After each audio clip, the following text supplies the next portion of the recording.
How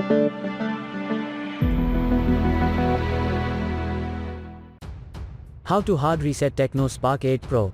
Step 1. At the very beginning, press the power key for a few seconds to turn off your phone. Step 2. After that, hold down volume up and power button for a short while. Step 3. Let go of the power button when the Tecno logo appears. For further detailed guide, please check the link in the description. There you will find further steps on how to hard reset your smartphone.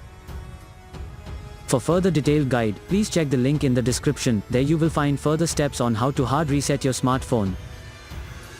For further detailed guide, please check the link in the description. There you will find further steps on how to hard reset your smartphone.